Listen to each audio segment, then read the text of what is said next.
Isomo ryo mu gitabo cy'intangiriro.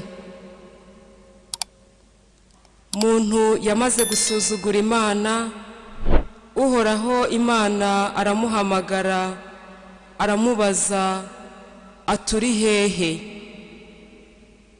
Undi arasubiza ati numvise ijwi ryawe mu busitani, ngira ubwoba kuko nambaye ubusa ndihisha.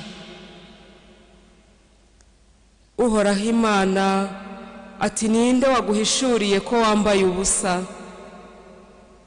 Aho ntiwariye ku giti nari nakubujije kuryaho? Umuntu arasubiza ati umugore wanshyize iruhande niwe wampaye kuri cya giti ndarya. Uhoraho Imana abwira umugore ati wakoze ibiki? Umugore arasubiza ati inzoka yampenze ubwenge ndarya. Uhoraho Imana abwira inzoka ati kuko wakoze ibyo, ubaye ruvumwa mu nyamaswa zose z'agasozi, uzakurura inda hasi maze urye umukungugu iminsi yose y'ukubaho kwawe. Shyize inzigo hagati yawe n'umugore, hagati y'urubyaro rwawe n'urubyaro rwe, ruzakujanjagura umutwe, nawe urukomeretse ku gatsitsino. Nuko muntu yita izina umugore we, amwita Eva, kuko ari we wabaye nyina w'abazima bose. Iryo ni ijambo ry'Imana. Mubyeyi Bikira Mariya, Uhoraho yagukoreye ibitangaza.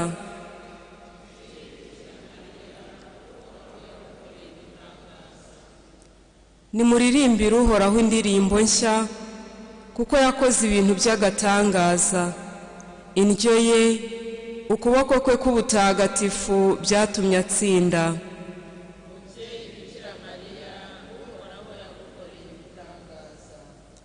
Uhoraho yagaragaje ugutsinda kwe, atangaza ubutabera bwe mu maso y'amahanga. Yibutse ubuntu bwe n'ubudahemuka bwe, agirira inzu ya Isiraheli. Isomo ryo mu ibaruwa Mutagatifu Pawulo intumwa yandikiye Abanyefezi. Nihasingizwe Imana se w'umwami wacu Yezu Kristu, iyo yadusakajemo imigisha y'amoko yose ituruka kuri Roho mu ijuru ku bwa Kristu. Nguko uko yadutoreye muri we nyine mbere y'ihangwa ry'ibiriho byose, kugira ngo tuzayihore imbere mu rukundo, turi intungane n'abaziranenge. Igihe nityo mbere y'igihe ko tuzayibera abana yihitiyemo, tubikesheje Yezu Kristu. Uko niko yabyishakiye ku buntu bwayo, kugira ngo izahore isingirizwa ingabire yaduhereye ubuntu mu mwana wayo w'inkoramutima. Niwe kandi twatorewemo tugenwa mbere y'igihe, ku buryo buhuye n'umugambi w'ugenga byose, kugira ngo twebwe abashyize amizero mu Kristu tubonereho gusingiza ikuzo ryayo. Iryo ni ijambo ry'Imana. Muri icyo gihe Marayika Gaburiyeli atumwa n'Imana mu mujyi wo mu Galileya witwa Nazareti, umukobwa w'isugi wari warasabwe n'umusore witwa Yosefu wo mu muryango wa Dawudi, umukobwa yitwaga Mariya. Marayika aza iwabo aramubwira ati ndakuramutsa mutoni w'Imana, Nyagasani ari kumwe nawe. Yumvise ayo magambo arikanga, yibaza icyo iyo ndamutso ivuga. Marayika aramubwira ati wigira ubwoba Mariya, kuko yagize ubutoni ku Mana. Dore ugiye gusama inda, ukazabyara umuhungu, maze ukazamwita izina rya Yezu. Azaba umuntu ukomeye, kandi bazamwita mwene nyir'ijuru. Nyagasani Imana azamwegurira ingoma ya se Dawudi. Azategeka umuryango wa Yakobo ubuziraherezo, ingoma ye ntizashira. Nuko Mariya abwira Marayika ati ibyo bizashoboka bite kandi nta mugabo mfite? Marayika aramusubiza ati Roho Mutagatifu azakumanukiraho, maze ubasha bwa nyir'ijuru bukubundikire mu gicucu cye.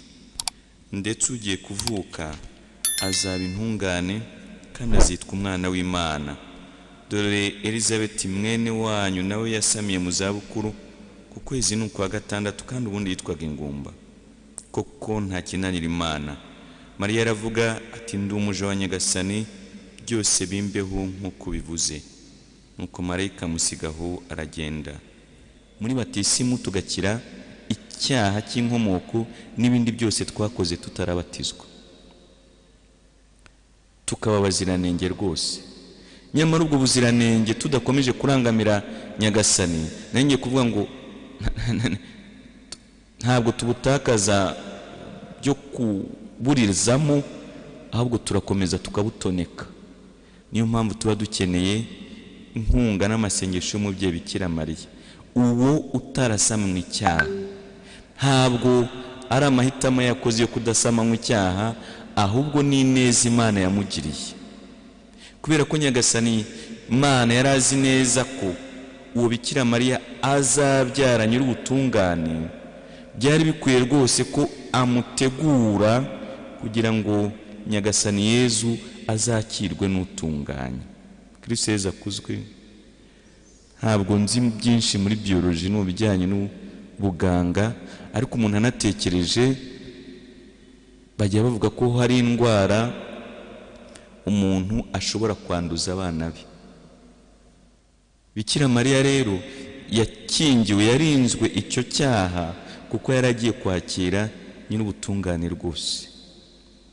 Umuntu yanavuga ahereye ku byo inama nkuru ya Vatikani ivuga, ariko no mu kuzirikana ibyanditswe bitagatifu, ko Bikira Mariya yakira ingabire z'umukiro, ingabire abandi baronyeye kuri Yezu Kristo bazikesha ibabara, urupfu n'izuka bye. Bikira Mariya yazakiriye icyo gihe cy'ibabara, urupfu n'izuka bya Nyagasani bitaragera. Muti ibyo byagenze bite? Imana niyo izi uko yabigennye, kandi ntitugomba ibisobanuro, ntitugomba raporo, yewe iduha kumenya ibyo ibona byatugirira akamaro, kandi ibyo birahagije. Ko Bikira Mariya yakiriye iyo ngabire idasanzwe, nanjye kuvuga ngo yo gucungurwa mbere yo gucungurwa kwacu. Ibyo ni Nyagasani wabyishakiye, maze nawe rwose baramusiga arinogereza, arayibungabunga kugeza apfuye, kugeza ageze mu ikuzo ry'Imana. Ibyo rero bisobanuye iki kuri twe? Bisobanuye rero ko twifitiye umubyeyi udukunda, twifitiye umuvugizi, twifitiye ushobora kudusindagiza.